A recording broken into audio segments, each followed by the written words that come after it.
దేవుని గురించి వినబడినది మిక్కిలి మెల్లనైన గుసగుస శబ్దమైన. నిన్న మనకి దేవుని సంకల్పం తెలుసు,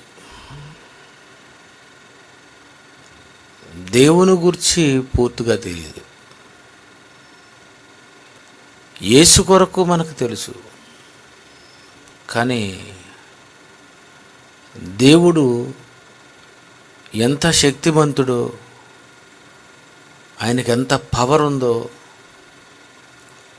ఆయనంటే ఆయన ఎలా ఉంటారు, ఆయన గురించినటువంటి శక్తి సామర్థ్యాలు పరిపూర్ణంగా మనం తెలుసుకోలేదు. సృష్టిలో ఉన్నటువంటి ఎన్నో మహాశక్తులు అవే దేవుని శక్తి స్వరూపాలు అనుకుంటాం. పంచభూతాలు, గాలికున్న శక్తి, నీరుకున్న శక్తి, వేడికున్న శక్తి, మరి నేలకున్నటువంటి శక్తి, ఇదంతా మనం చూస్తూ ఇవి ఆయన శక్తి సామర్థ్యాలు అని మనం అనుకుంటుంటాం. ఒక సూర్యుని చూడగానే అబ్బా ఏంటి దేవునికి ఎంత శక్తి ఉంది. ఒక గాలి, ఆ గాలి తుఫాను వచ్చినప్పుడు ఆ గాలిని బట్టి అనుకుంటాం దేవుడు కలిగించిన గాలికి ఎంత శక్తి ఉంది అని. అలాగే నీరు, ఆ నీటిలో మానవులందరినీ చంపేస్తున్నప్పుడు, వరదలుగా, సునామీగా, తుఫానులుగా అవి వచ్చినప్పుడు, అవి మనుషులపైకి వచ్చినప్పుడు ఆ నీటి యొక్క శక్తి సామర్థ్యాలు చూసి మనం అనుకుంటాం దేవుడు ఎంత శక్తివంతుడు. అలాగే ప్రకృతిలో ఉన్నటువంటి ఎన్నో, అందులో ఒక విద్యుత్ శక్తి చూడనివ్వండి, అదేమనుకుంటామంటే ఎంత పవరు,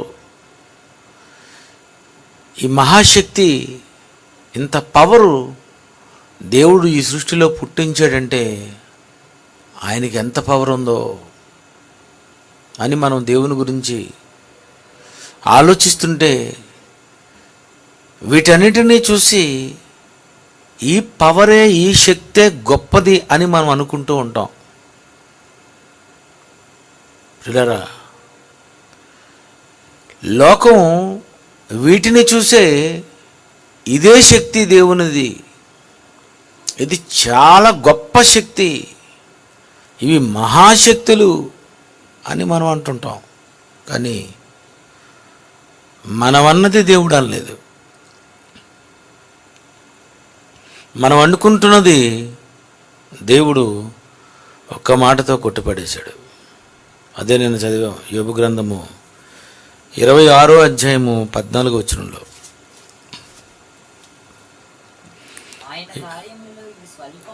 ఆయన కార్యములలో ఈ గాలి, నీరు, వేడి, ఆకాశము, నేల, ఈ పంచభూతాలలో ఉన్నటువంటి శక్తులు, ఈ ప్రకృతిని అంతటినీ మనం చూసి దేవుని శక్తి ఇదే, దేవుని శక్తి ఇలాగే ఉంటుంది అని అనుకుంటుంటే ఆయన అంటున్నారు ఇవి స్వల్పములు. మీరు అసలు నా శక్తి ఏం చూశారు? నేనంటే ఏంటో, అసలు నా శక్తి అంటే ఏంటో మీరెక్కడ చూశారు? మీకెప్పుడు చూపించాను? ఎర్ర సముద్రము పాయలైతే మీరు అనుకుంటున్నారు బాబోయ్ సముద్రాన్ని పాయలు చేసే శక్తి దేవుడికి ఎంత గొప్పది, దేవునిది ఎంత శక్తి అని మీరు అనుకుంటుంటే ఆయన అంటున్నారు ఇవి నేను చేసిన కార్యములలో ఇవి స్వల్పములు, ఇవి చాలా చిన్నవి. మీరు చూస్తున్నటువంటి ఈ శక్తి చాలా చిన్నది. అసలు సిసలైనటువంటి నా శక్తి గుసగుసలే గొప్పవనుకుంటున్నారు, స్వల్పమైనదే గొప్ప శక్తి అని మీరు అనుకుంటున్నారు. ఇంతేనా దేవుని శక్తి? దేవుని శక్తి సామర్థ్యాలంటే నింగి నేల నీరు నిప్పు గాలేనా? దేవుని యొక్క శక్తి సామర్థ్యాలంటే 84 లక్షల జీవరాశులేనా? మహావృక్షాలేనా? ఈ ప్రకృతిలో ఉన్నటువంటి శబ్దాలేనా? ఒక ఉరుముల శబ్దము, మెరుపుల శబ్దము,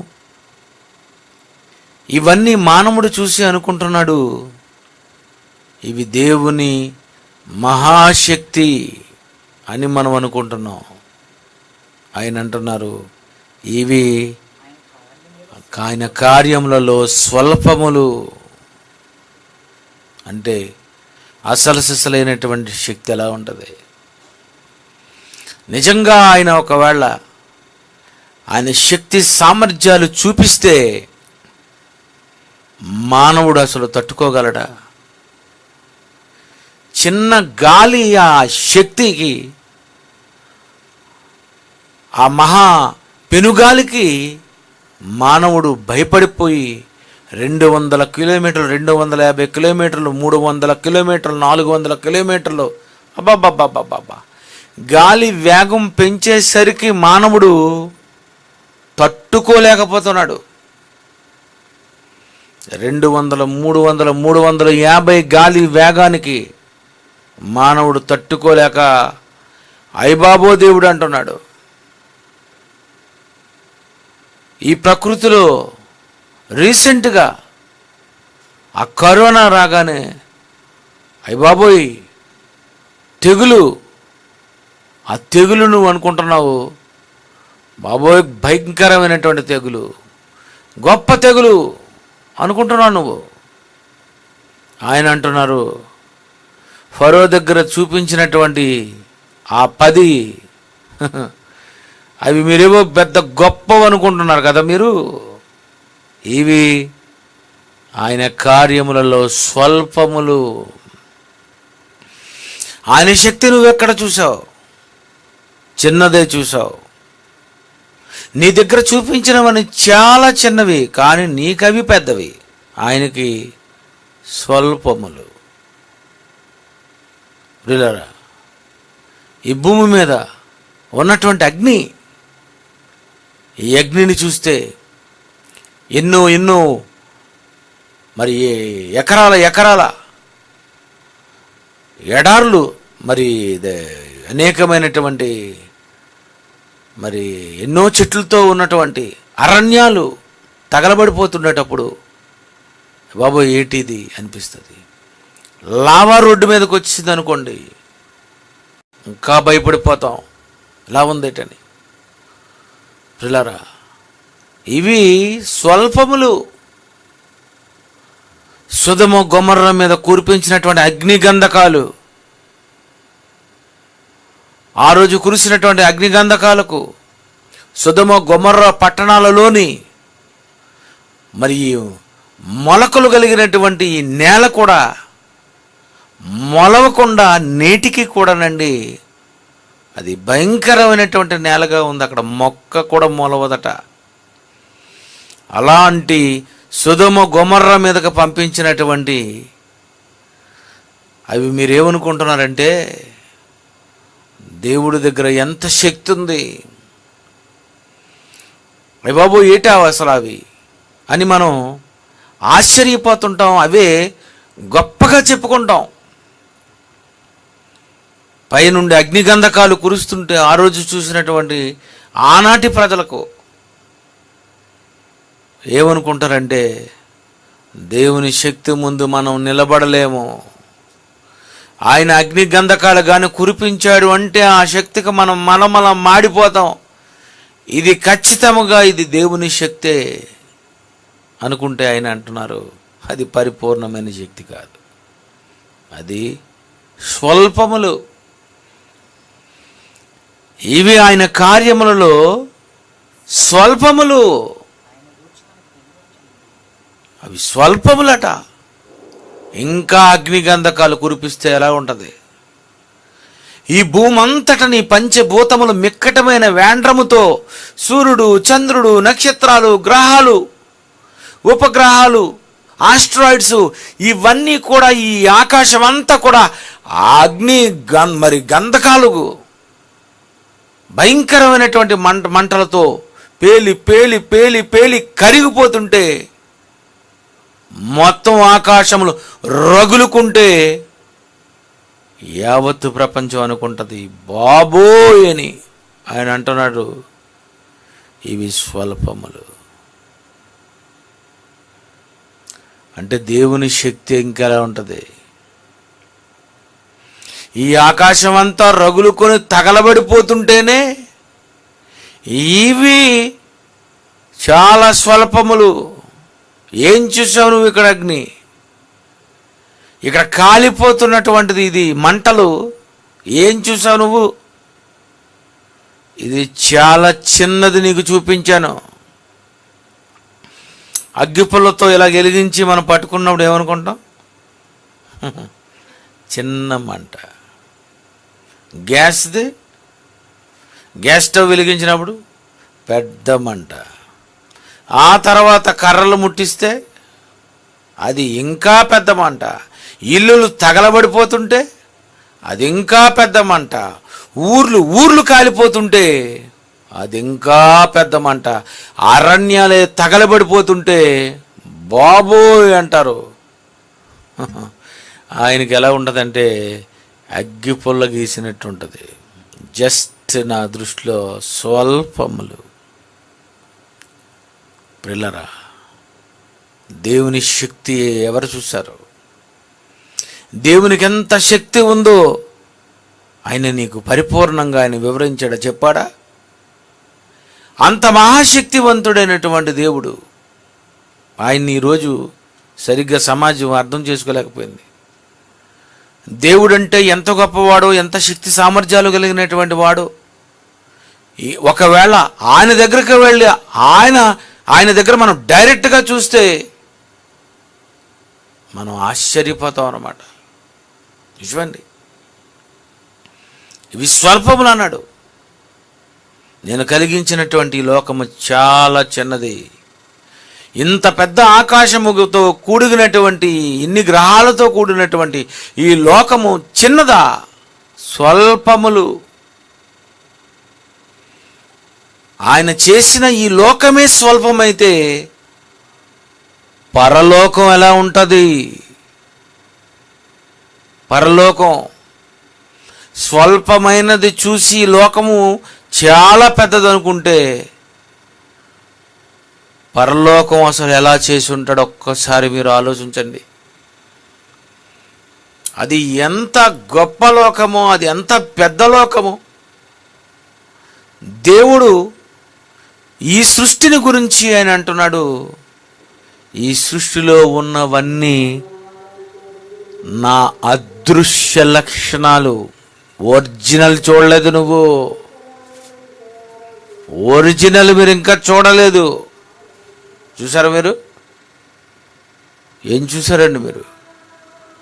రామపత్రిక 1వ అధ్యాయము 20వ వచనంలో దేవుడు ఏమని రాయించాడు? ఎన్నో సంవత్సరాలుగా మనం చదువుకున్నాం.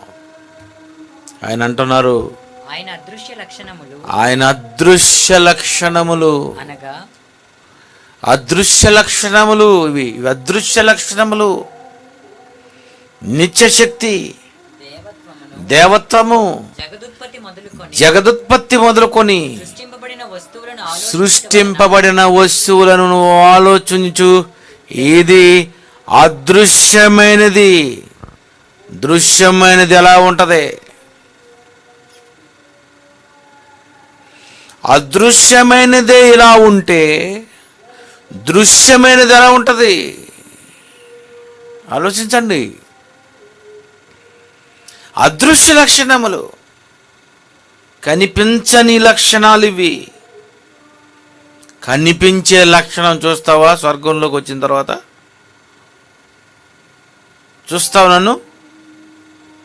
అదృశ్య లక్షణాలకై మీరు అనుకుంటున్నారు బాబోయ్ అని, కానీ నేను అంటున్నాను ఇవి స్వల్పములు. ఇవి చాలా చిన్నవి చేశాను. మీ పిల్లలకు చిన్న కారు ఇచ్చినట్టుగా మీకు నేను చిన్నవి చేసి పడేశాను. ఇది శాశ్వతమైనది కాదు గనక, ఇది ముగించేస్తాను గనక, దీన్ని కాల్చేస్తాను గనక, ఇది క్లోజ్ చేసేస్తాను గనక, ఇక్కడ మీకు నా గురించి చూపించినవి అదృశ్య లక్షణాలు చూపించాను. నా అసలు లక్షణం చూడాలనుకుంటే మీ కన్ను సరిపోతుందా? చెవి వినగలదా? నోరు మాట్లాడగలదా? ఏం మాట్లాడగలరు మీరు? ఏం చూడగలరు? పిల్లరా, ఈ లోకంలో దేవుడు సృష్టించినవన్నీ నా అదృశ్య లక్షణాలు అన్నాడు. కనిపించని లక్షణాలు ఎలా ఉంటే కనిపించే ఆయన లక్షణం ఎలా ఉంటుంది చెప్పండి? మహాకాశములు సైతము పటజాలని ఆ మహా విశ్వరూపము కంటే ఒక మహా పెద్ద రూపము, అది చూస్తే భయపడిపోతామండి. ఆయన రూపము దగ్గర ఈ లోకము చిన్నది, ఈ లోకము ఆయనకు సరిపోదు. ఇవి మీకు చాలా చిన్నవి చూపించాను. చిన్నవి. ఈ చిన్నవి చూసి పెద్దవనుకుంటున్నావు. ఈ చిన్నవి చూసి ఇదే నా శక్తి అనుకుంటున్నావు. లేదు. గుసగుస శబ్దము, గుసగుస శబ్దము నా గురించి మీకు వినపడుతున్నది. గుసగుస శబ్దము. అందుకే యోబు గారు ఆయన కరెక్ట్గా మాట్లాడారు. ఆయన గురించి మనకు వినబడుతున్నది మిక్కిలి మెల్లనైన గుసగుస శబ్దము పాటిదే కదా. మీకు అర్థం లేదా? దేవుడంటే ఎలా ఉంటాడండి? ఆయన ఒరిజినల్గా అసలు ఆయన శక్తి ఎలా ఉంటుందండి? అది విలరా, ఇది చాలా చిన్నదని నీకు అర్థమైపోతే ఆయన్ని ఖచ్చితంగా చూడాలి, ఆయన దర్శించాలనుకుంటావు. అది అసలు సిసలైనటువంటి దేవుడు ఉన్నటువంటి ఆ దేవుణ్ణి దర్శించడానికి రా. నువ్వు ఆ దేవుణ్ణి ఆ రోజు అక్కడ చూడ్డానికి రా. ఆయన పరిపూర్ణ శక్తి సామర్థ్యాలు ఎలా ఉంటాయి చూడండి. బైబిల్లో ఏమని రాశాడు? యోబు గ్రంథము 37 అధ్యాయం 23. యోబు గ్రంథము 37 అధ్యాయము 23. సర్వశక్తుడగు దేవుడు మహాత్యము గలవాడు, ఆయన మనకు అగోచరుడు. అగోచరు. ఆయన నీకేం అర్థం అవ్వలేదు. అగోచరుడు అర్థమైపోయింది అంటావేటి? ఆయన గురించి అంతా తెలిసిపోయింది నీకు. ఏం తెలిసిందండి ఈ లోకానికి? ఆయన గురించి చెప్పాలని ఆయన ఒకవేళ అనుకుంటే నీకు చెప్పడానికి నీకు అర్థం అవ్వదు. ఆయన చెప్పినా నువ్వు అర్థం చేసుకోలేవు. ఆయన చెప్పినా నువ్వు అర్థం చేసుకోలేవు. ఆయన చెప్పినటువంటి అది ఎలా చెప్తాడు? ఏ లాంగ్వేజ్లో చెప్తాడు? ఏ భాషలో చెప్తాడు? ఆయన నువ్వు ఎలా అర్థం చేసుకోగలవు? నేను పలానాని చెప్పడానికి భూమి మీద ఉన్నవి స్వల్పములైనప్పుడు ఆయన గురించి ఆయన శక్తిని నీకెలా చూపించగలడు? జాగ్రత్తగా ఆలోచించాలి. మళ్ళీ చెప్తాను. ఆయన చాలా శక్తివంతుడు. ఆయన గురించి చెప్పాలని ఆయన అనుకుంటే నువ్వు చూస్తున్నవి ఇవి చిన్నవి అన్నాడు. చిన్నదే చూడలేవు. ఈ ఆకాశము, ఈ భూమి మీద నుండి చంద్రుడి మీద ఎవడు నడుపుతున్నాడో తెలుస్తా నీకు? కనిపిస్తా? నీ కళ్ళు కనిపిస్తుందయా? వేరే గ్రహాలలోనికి నువ్వు ఎలా వెళ్ళగలవు? సూర్యునిలోకి ఎలా వెళ్ళగలవు? నక్షత్రాలలోనికి ఎలా వెళ్ళగలవు? ఆకాశపు అంచు, ఆ నీటిలోనికి నువ్వు ఎలా వెళ్ళగలవు? ఇవన్నీ స్వల్పములు. ఈ స్వల్పములే నీకు అంతు చెక్కనప్పుడు, ఇవే నీకు ఎక్కడానికే నీకు బుర్ర సరిపోలేనప్పుడు, నా గురించి నేను ఒరిజినల్గా దృశ్యమైనది నేను నీకు ఒకవేళ చూపించాలనుకుంటే నువ్వు తట్టుకోగలవా? నీ కళ్ళు వాటిని చూడగలవా? నీ చెవులు ఆ శబ్దాలు వినగలవా? అగోచరుడు, అగోచరం. పిల్లరా, చిన్నవి చూసే పొంగిపోతున్నావు. ఇది గొప్పదనుకుంటున్నావు. నువ్వు చనిపోయిన తరువాత, నువ్వు ఒకరోజు పరలోకానికి వచ్చిన తర్వాత నువ్వు చూడవలసినవి ఉన్నాయి. అది ఎలా ఉంటుంది? ఈ లోకం చూసిది పెద్దదనుకుంటే పరలోకం చూస్తే బాబోయ్ అంటావు. ఈ లోకం నూతులో కప్ప టైపు, పరలోకం సముద్రములో కప్ప. ఇది ఈ లోకమంతా నూతులో కప్ప, ఆయన స్వల్పములు నుయ్యే కదరా. పరలోకం మహాసముద్రం, అది మహాలోకం. అది అంత లోకంలో ఆయన శక్తి సామర్థ్యాలతో ఆ మహాలోకాన్ని ఆయన నిర్మించాడు. ఆయనకున్నటువంటి శక్తి సామర్థ్యాలు అక్కడ చూసినప్పుడు అనిపిస్తుంది, బాబోయ్, కోట్ల కొలది దేవదూతలు పరలోకంలో ఉంటే కోట్ల మందికి భోజనం పెట్టడం అంటే ఏంటండి? కోట్ల మందిని నడిపించడం అంటే ఏంటండి? కోట్ల మందిని శాసించడం అంటే ఏంటండి? కోట్ల మంది భయపడిపోతున్నారు ఏంటండి? భయం భయం. వాటికి తెలుసు ఆయన శక్తి సామర్థ్యాలు. వాటికి తెలుసు, నీకు తెలీదు. నీకేం తెలుసు? గుర్రాలు, కుక్కలు, మేకలు, పులులు, సింహాలు, ఇదే కదా నీకు తెలిసింది. ఇవి చూసే అనుకుంటావు ఇంతేనా అని. ఇవి చూసే అనుకుంటావు అప్పుడప్పుడు ఏనుగు ఎంత బలం కలిగినదా అని.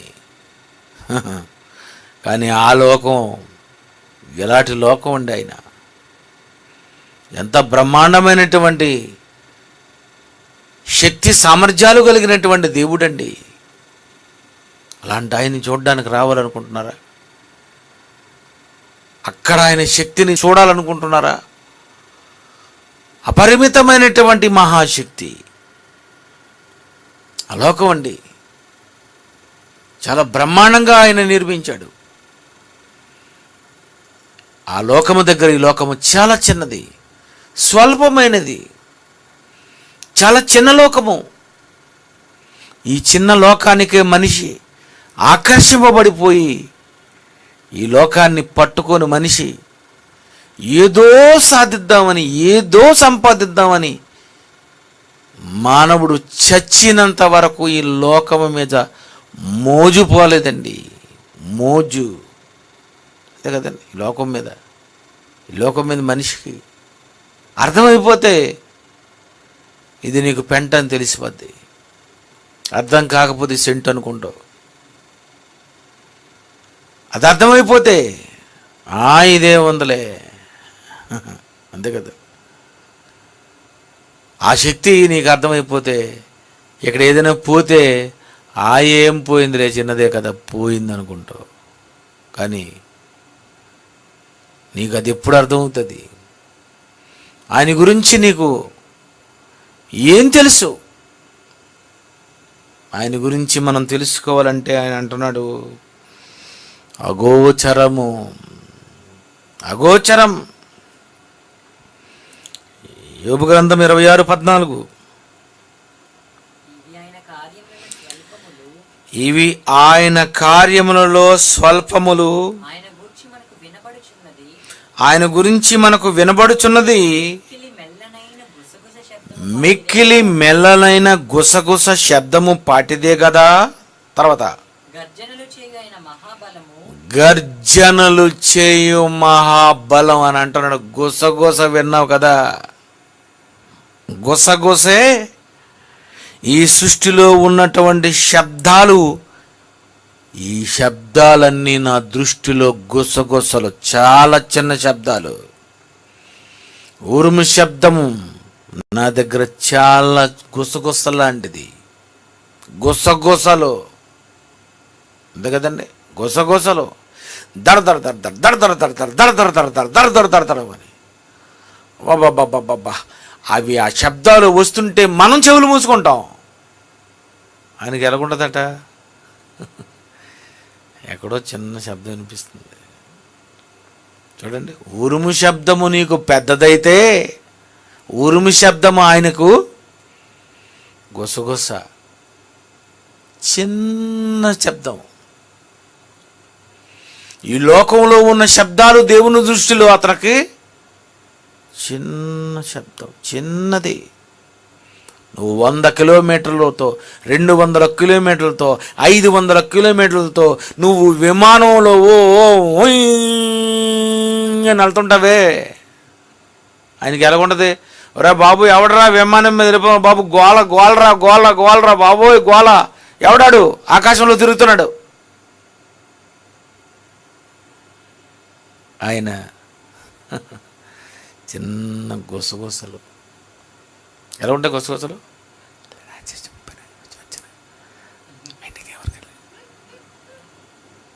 అంత పెద్ద విమానం శబ్దం ఆయనకి ఎలాగనిపిస్తుంది? వచ్చారా, నెక్స్ట్ క్లాస్ ఎవరిది, ఇలా వినిపిస్తుందట. అంతే కదండి, లేకపోతే ఏంటంటే డిస్టర్బెన్స్ కదండి, డిస్టర్బెన్స్ కదండి. మనకు ఎవరైనా పెద్ద సౌండ్ పెట్టేశారనుకోండి, బాబు తగ్గించండి రా బాబు, తగ్గించండి, సౌండ్ తగ్గించండి. చూసారా, మనకేమైపోతుందంటే ఈ లోకంలో ఉన్న శబ్దాలు మనకు పెద్ద శబ్దాలు అయిపోతాయి. కొన్ని మీటింగ్లోకి వెళ్ళిపోయినాడు, మాకు పక్కనే చెవు దగ్గరే పెట్టేస్తారు మానిటర్స్, బాబు కొంచెం తగ్గించండి. మనం ఇక్కడ సౌండ్లు మనం తగ్గించాలి. ఆయనకి పూర్తిగా తగ్గిపోయి వినిపిస్తుంటాయి. ఏటండి ఆయన చెవి, ఇంత పెద్ద శబ్దము ఆయన దృష్టిలో చిన్నది, స్వల్పములు, చాలా చిన్నవి. ఈ శబ్దాలు మీకు పెద్దవి, అవి నాకు స్వల్పములు. సూర్యుడు, చంద్రుడు, నక్షత్రాలు, ఆస్ట్రాయిడ్స్ ఇవన్నీ అబ్బబ్బబ్బబ్బా తిరుగుతుంటాయి కదండి, అతి వేగం. ఇంత వేగంగా తిరుగుతుంటే విశ్వం అంతా మహా పెద్ద శబ్దాలతో ఒకవేళ ఉండేది అయితే, దేవుడు అంటున్నాడు నాకు గుసగుసలుగానే అది వినిపిస్తుంది. చూడండి, గుసగుసలు. ఈ లోకంలో పెద్ద శబ్దాలు ఆయనకు గుసగుసలట. మరి నీ ప్రార్థన ఏం చేస్తావు? ప్రార్థన, ప్రేమగల మా తండ్రి, ఇది ఎంత సౌండ్ తక్కువ. మాట్లాడితే ప్రేమగల మా తండ్రి అంటావు, అదే ఆత్మలో చేస్తే చూడండి, ఆయన గుసగుసలు వినగలడు. నిశ్శబ్దములో ఉన్నటువంటి ఆ మనసులో ఉన్నటువంటి నువ్వు అనుకున్నవి కూడా ఆయన వినగలడు. ఏంటండి ఆయనకున్నటువంటి శక్తి! ఆత్మ దానికున్న శక్తి ఎవరండి చూశారు? ఎవరు చూశారు ఆత్మకున్న ఆ శక్తి? నీకేం వినిపించింది? దూరము నుండి ఎక్కడో దూరముగా ఉన్నటువంటి ధనవంతుడు, దూరముగా ఉన్న అబ్రహాము, మధ్యలో మహాగాధం. చిన్నదనుకుంటున్నారా? పాతాళం చాలా పెద్దది, చాలా పెద్ద పాతాళం అది. అంత మహా పెద్ద పాతాళంలో అవతల వ్యక్తి ఉన్న వ్యక్తిని, వేదనకరమైన స్థలంలో ఉన్నవాడు కూడా దూరము నుండి చూసేస్తున్నాడంటే ఏటండి వాడు కన్నేటి, వాడు కనుదృష్టి ఏంటి? అంత దూరమైనది ఎలా కనిపించేస్తుంది? పిల్లరా, మనం ఇంకా సరిగ్గా ఏమీ అనుభవించలేదు, ఏవి మనం చూడలేదు. మనం అనుభవిస్తున్నవన్నీ చాలా చిన్నవి చిన్నవి, చాలా చిన్నది. మరి దేవుడు మన కారులో వెళ్తున్నాను, 100, 110, 120, ఎంత కొట్టినా 140, ఇంకంతకంటే స్పీడ్ వెళ్ళాం. ఇంకంతే. నేను ఎంతవరకు కంట్రోల్ చేయగలను అంతవరకే వెళ్తాను. ఎవడు లేకపోతేనే వెళ్తాను. మనుషులున్న జయ్యం దూరిపోను. నాకు తెలుసు అది ఎక్కడ కంట్రోల్ అవుతుంది, ఎంతవరకు కంట్రోల్ అవుతుంది, ఎంతవరకు వెళ్ళొచ్చు, ఇక్కడ రోడ్డు బాగుందా బాగులేదా అని. ఆ వేగం, మహావేగం. అంత వేగంగా వెళ్ళాలంటేనట కాళ్ళ దగ్గర ఉన్నటువంటి ఎక్సలేటర్ని ఇలా నొక్కితే 50, 60, 70, 80, 100, 120, 140. అదే BMW అనుకో 160, 200. వీడు తెలుసా, అక్కడ 200 స్పీడ్లో BMW కారు మీద వెళ్తుంటే ఇక్కడ మన కారుతో 60 స్పీడ్తో సమానమాట. ఇలా బ్రేక్ కొడితే బ్రేక్ ఆగిపోతుంది. 200లో కూడా చాలా ఫాస్ట్గా. 1,75,00,000. ఎంత వేగంగా వెళ్ళినా బ్రేక్ కొడితే నువ్వు తుల్లిపోయినట్టు పడదట, ప్రశాంతంగా ఆగుతుందట. అవి 160, 200. మొన్న దుబాయ్లో ఉన్నటువంటి డ్రైవరు, కువైట్లో ఉన్నటువంటి డ్రైవరు చెప్తున్నాడు, అనియా అక్కడ నేను 2 కోట్ల రూపాయల కార్లు నడిపొచ్చాను అనియా, ఇది జస్ట్ 15 లక్షల కారేననియా, అది చాలా స్పీడ్ అనియా, ఆ రోడ్లు బాగుంటాయి, అతను వెళ్ళినప్పుడు కూడా అసలు ఆ కారు బాబ్బా ఎంత వండర్ఫుల్ BMW కారు అని అంటున్నాడు. కాలుతో నొక్కితే 200, కాలుతో నొక్కితే 100, 120. నువ్వు కాళ్ళ దగ్గర పెట్టుకున్నావు యాక్సిలేటర్. మరి దేవుడు ఈ భూమిని ఎక్కడ పెట్టాడు? ఈ భూమి ఎక్కడ పెట్టాడట? పాదపీఠము. ఈ భూమిని పాదం దగ్గర పెట్టుకున్నాను రా. ఎందుకు ఈ పాదం దగ్గర పెట్టుకున్నాను? నొక్కాలి కదా. నువ్వు నొక్కితే 160, నువ్వు నొక్కితే 120, నువ్వు నొక్కితే 200. మరి నేను నొక్కితే కదండి, ఆయన నొక్కితే భూమి ఒక గంటకు 67,000 మైళ్ళట. బా, 67,000 గంటకి. నువ్వు ఒక గంటకు మహా అయితే 100, 120, 160. ఎక్కడి నుండి విజయనగరం 1 అవర్ 50 కిలోమీటర్స్. 100లో వెళితే విజయనగరం 50 కిలోమీటర్లకి 100లో వెళ్ళాలి. ఆయన అంటున్నాడు, నడపాలనుకుంటే నాతో నడపండి, నడపాలనుకుంటే నాతో నడపండి. నేను గంటకి భూమిని 67,000 మైళ్ళు. బా, ఏమి స్పీడ్ అండి ఆయన, ఏమి స్పీడ్ అండి ఆయన. నేను కారులో స్పీడ్కి వెళ్తుంటే ఆయన భూమి మీద ఎక్సలేటర్ ఇస్తుంటే భూమి కదులుతున్నట్టు నాకు అనిపించింది. అప్పుడే అనుకున్నాను, బా టాపు, మీరు గొప్ప స్పీడ్ కదా మీరు. మరి ఆ స్పీడ్ కదా మనకు వచ్చింది. అంతే కదండి, ఆ స్పీడే కదా.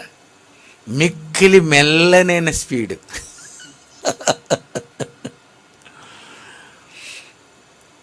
120 మనకు చాలా ఎక్కువ వేగం.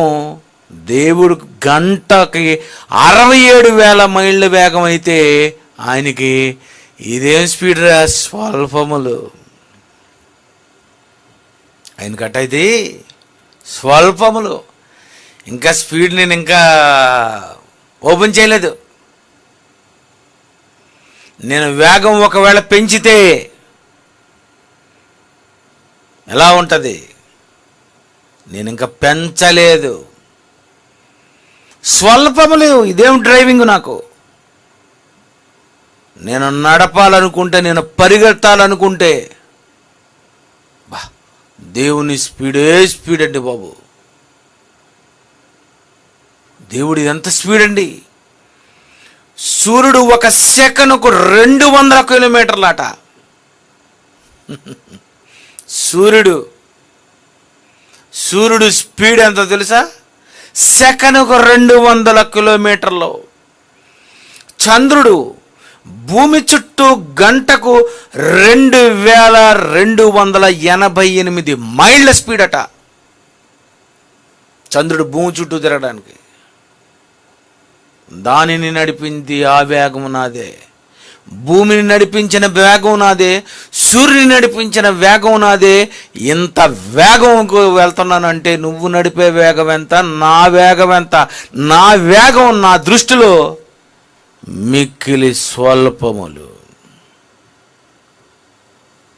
అయితే ఆయన ఎలా నడుపుతాడు? ఆయన ఎలా డ్రైవింగ్ చేస్తాడు? ఆయన బస్సు నడిపేది డ్రైవర్, ఓడ నడిపేది కెప్టెన్, ఫ్లైట్ నడిపేది పైలట్. ఈ సృష్టి నడపడానికి దేవుని వేగం ఎంత? ఏం వేగం అండి ఆయన? ఎలా నడుపుతాడండి? ఏంటండి అసలు ఆ వేగం? ఏంటండి అసలు అది? మానవులు టెక్నాలజీ. ఇక్కడ ఫోన్ కొట్టి అమెరికా వెళ్ళాలంటే సుమారు నీకు 16 hours పడుతుంది. 16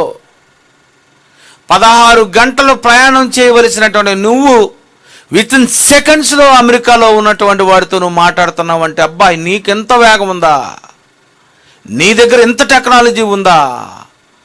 అయితే నేను చెప్తున్నాను, ఇవి స్వల్పములు. ఈ టెక్నాలజీ నాదే. సెల్ నాది, నెట్ నాది, వైరు నాది, టెక్నాలజీ నాది, శాటిలైట్ నాది, గాలి నాది.